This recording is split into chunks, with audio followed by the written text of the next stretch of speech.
All right, we are getting ready for our solutions unit and it is time to do some review. We have some important topics that we have to go over. This stuff you should remember, but in case you don't, here's some good review. So remember the classification of matter, right?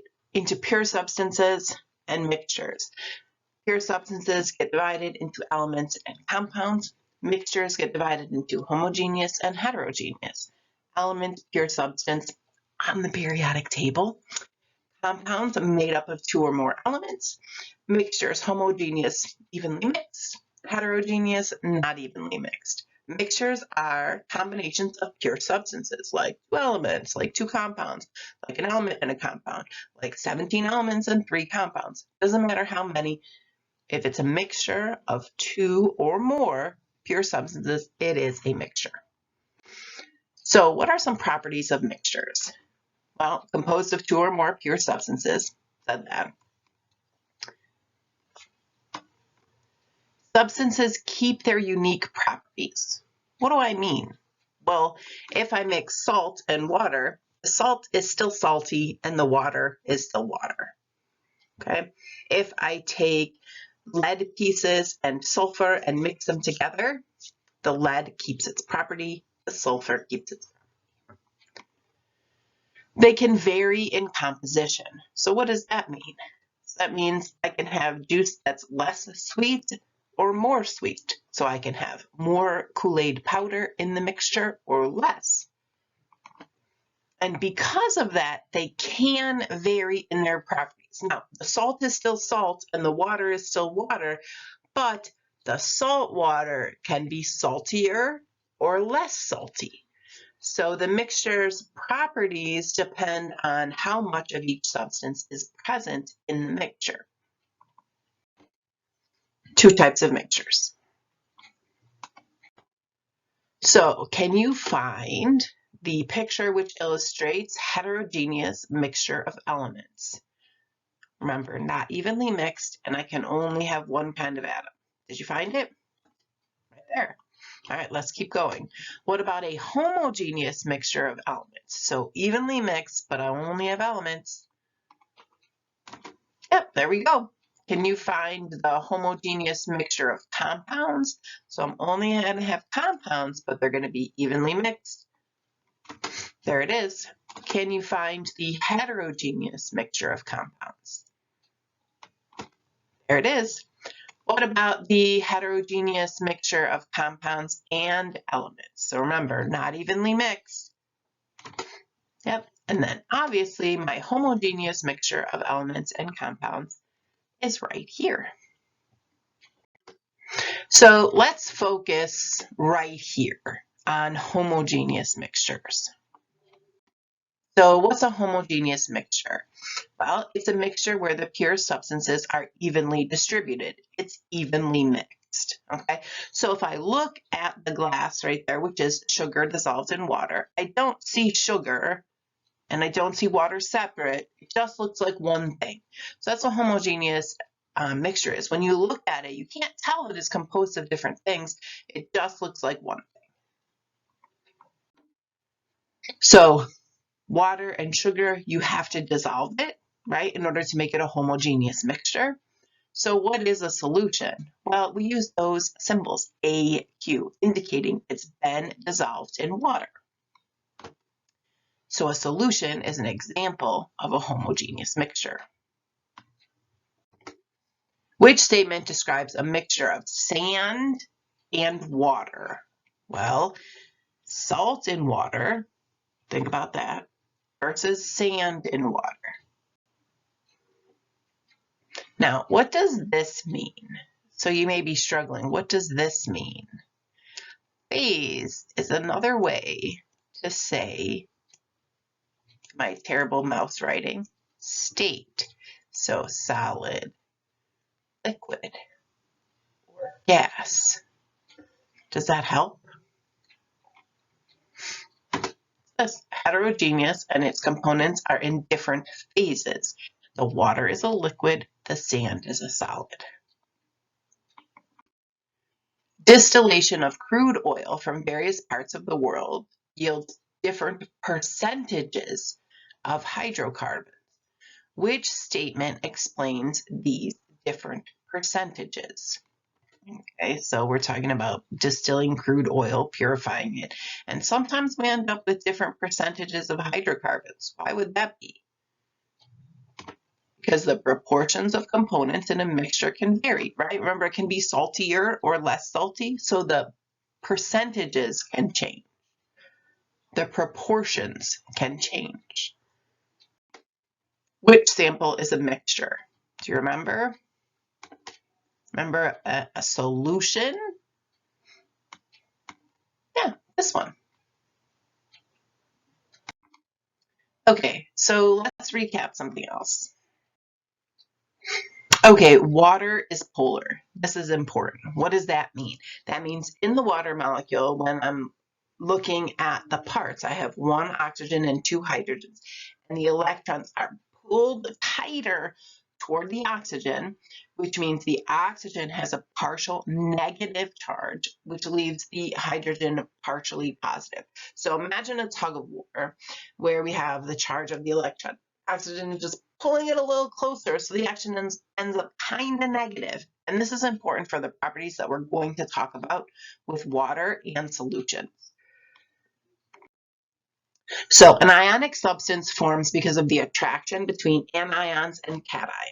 So a positive cation and a negative anion attract, that creates an ionic bond. Now, that is important because when things get dissolved, we can kind of pull them apart, but also because you have to understand it has a charge. Now, normally, or I guess maybe what people think of most frequently, that positive cation is a metal. So an ionic compound can be a metal and a non-metal attracting. But also, there's table E with a giant list of polyatomic ions that can be in an ionic compound. So polyatomic ions, or metal and nonmetal, they form ionic substances. When ionic substances dissolve in water, they separate. That word is called dissociate. They separate into their ions. So if we had, over here you could see, we have K and Cl bonded. We dissolve the KCl in water, and the K and the Cl, they just start to separate. And they can kind of hang out and move around in the water now. The number of ions depends on the ionic compound. So we can see right here, we have Na and Cl separates into Na positive and Cl negative. HCl separates into H positive and Cl negative. NaOH, oop, this is a polyatomic ion from table E. Don't remember the name? It's hydroxide. Look it up. Separates into Na positive and OH negative. Do you notice a pattern? You should. The first ion is always the cation. It's positive. The second ion is always the anion. It's always negative. So a couple more examples. We did NaCl already. Let's look at this one. Na, oh, look at this. Oh no, a 2. Now, then I have this. If I look this up on table E, I will find it. Okay, so let me grab mine just to show you. Here's my reference table. And so table E, right? This is where I will find CO3. So since CO3 is on table E, it has to stay together. Those elements are already bonded as an ion. They stay together. So when this separates, it separates into 2 Na positives and 1 CO3 negative 2. All right, so this, when they're just single elements, it's easy. Ca plus 2. What if you forgot what the charge is? On the periodic table. And then we have 2 Cl negatives. Again, we have the same, the CO3. So this is going to stay together. So I'm going to have a Ca positive 2 and a CO3 negative 2. So when I look at this, look, I have one Na plus, one Cl negative, that's 2 ions. This 2, I have 2 of these and 1 of those, so 3 ions. 1 of these and 2 of these, 3 ions. 1 of these and 1 of these, 2 ions. This will become very important later on, so make sure you know this. Water molecules now will arrange themselves around the positive and negative ions. So the Cl that's negative, remember the hydrogens have a slightly positive charge because water is polar. The positive hydrogens are like, I want to be close to the negative chlorine. Whereas the negative oxygens are going to arrange themselves so they point toward the positive sodium. In an aqueous solution, a chloride ion is attracted to which end of the water molecule? Well, first of all, let's eliminate 2 options right away. The oxygen end, is it positive or negative? Do you remember? Okay, it's negative, so this is wrong. So the hydrogen end is positive. So we already eliminated 2 possible options. Now, here's the ion I'm being asked about, a chloride ion. So Cl what? Don't remember? Look at the periodic table. Also hint, ide. The second element in a compound ends in ide. So it's something blank, Cl. So you should know the second one is always negative. So what is attracted to those chloride ions? The hydrogen, the positive. When calcium chloride is dissolved in water, to which end of the adjacent water molecules will calcium be attracted? So again, let's eliminate the 2 wrong answers. We know oxygen is negative. Okay, hydrogen is not negative. And we know oxygen is not positive. All right, so now calcium. What is the charge of calcium? Well, look at how this compound is written. Calcium chloride. Calcium is first. So that means it's positive and chloride is negative. Now, I know it's positive too, and you could look it up on the periodic table, but in reality, you don't need to know its number of positive. You just need to know that it is positive. So when it's positive, to which part of the water will it be attracted? Yeah, negative. Okay, back to mixtures. So since substances in a mixture keep their properties, they can be separated physically. They're just combined physically, so we can reverse, and separate them physically. Since they've been combined physically, we can separate them physically. So we can separate them based on their magnetic properties. So if I have iron filings and sulfur and I just put them in a bag and I dumble them up, I could use a magnet and pull away the iron and leave the sulfur behind. Decanting is another process to kind of careful pour, okay? So it's based on particle size. Now we don't use this a lot in chemistry because it tends to be less precise, but you can see if it is used in chemistry, the process, I'm gonna let all that stuff settle to the bottom and then I'm gonna slowly and carefully pour, and I'm usually going to, as you can see right here, pour it along a glass stirring rod to allow it to even more carefully pour. And that's called decanting. We do use this one a lot, filtration. It's based on particle size. So if it didn't dissolve and it stays in pieces, then I can filter it out. So what's going to go through is the water and anything that's dissolved in the water. So you can see right here, the salt and water go through. Why does the salt go through? Because it's dissolved in the water. And what stays stuck on the filter paper is anything that didn't dissolve in the water. In this case, sand. So what stays stuck on the filter is what doesn't dissolve, okay? And then we have evaporation. So what if we had that salt water? How do we get the salt back? Well, we can evaporate it. That means the water will evaporate and the salt will be left behind, Okay, so evaporation is a technique for separating a solution for something that's already been dissolved. Now, in reality, this also works with sand and water. Like if I just leave a mixture of sand and water, eventually the water will dissolve. I can just do it faster, okay, in a different way with filtering, okay? We usually use it in this way. Okay, next, distillation. Distillation shows separation based on differences in boiling point. So if I have two liquids that are mixed together, like say, for example, water and alcohol, I could boil to the boiling point of the alcohol, and the alcohol would be boiling. It would rise up here, condense, and be collected here. What would be left behind would be the water. Okay, so distillation separating two liquids that have different boiling points. We have chromatography. Chromatography separates based on molecule size. So little molecules travel faster, so they travel further. And polarity. So that's based on whatever liquid I put it in. So if I'm using water as the liquid and the dye particles are also polar, they will travel with the water.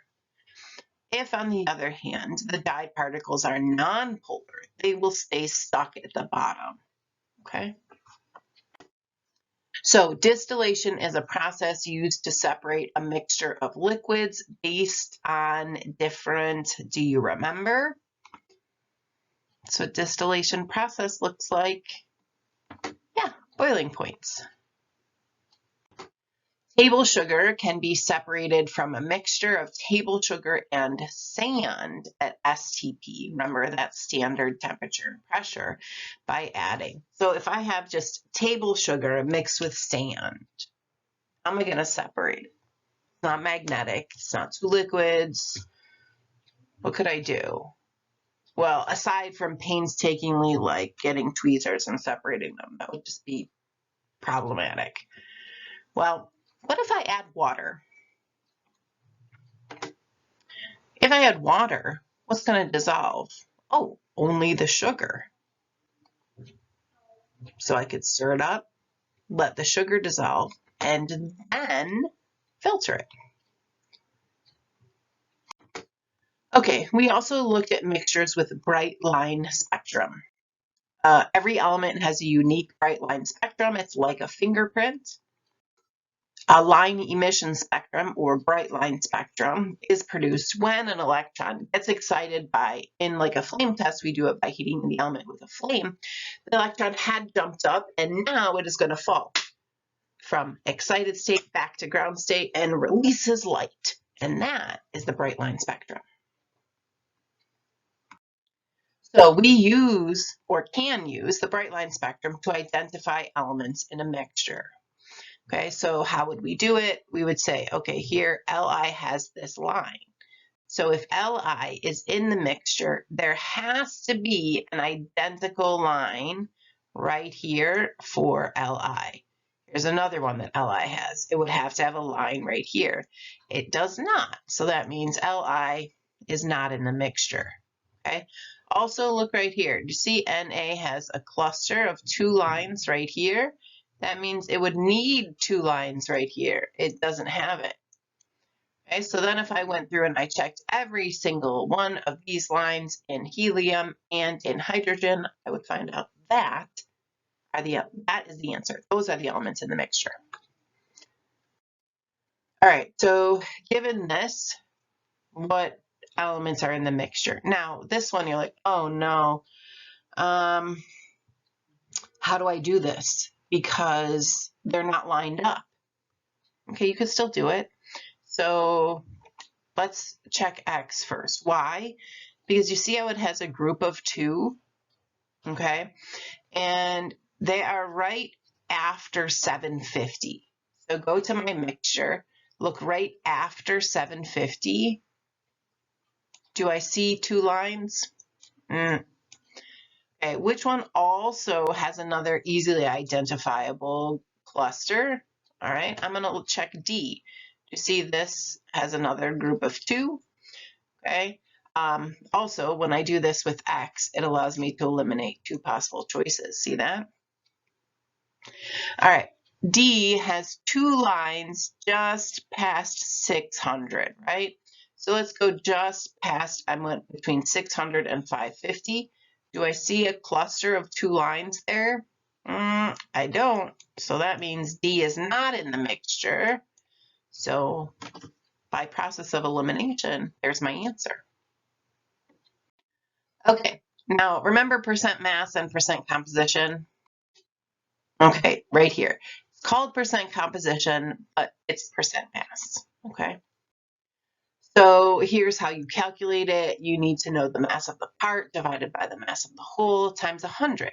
In this unit, we could use it for the mass of the solute divided by the mass of the solution times 100. How we've done it before is grams of the element divided by grams of the whole compound times 100. Okay, so let's practice with one like we've done before. Okay, are you ready? Okay, are you ready? So the problem is asking me to find the percent of oxygen in this compound, and it gives me the gram formula mass. It said gram formula mass, but I'm just writing it as GFM because really, why would I do it differently? So remember, I'm going to remind myself of the formula.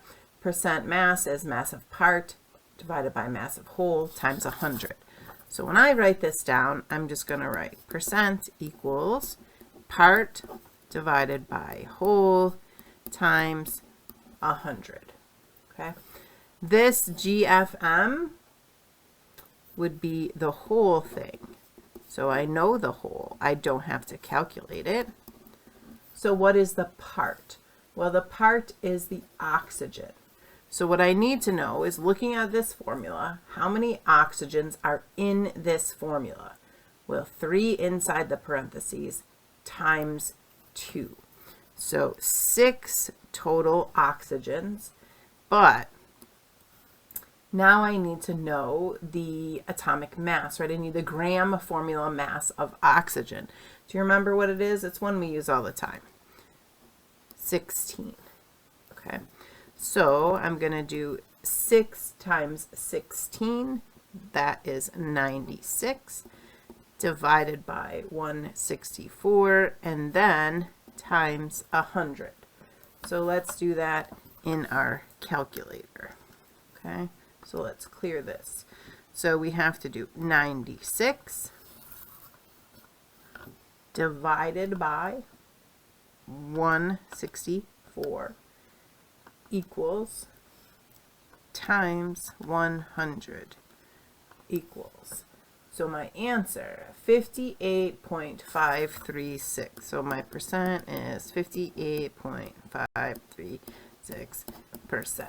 So now when we look at the answers, we're going to pick the one that is closest to this. So what do you think it is?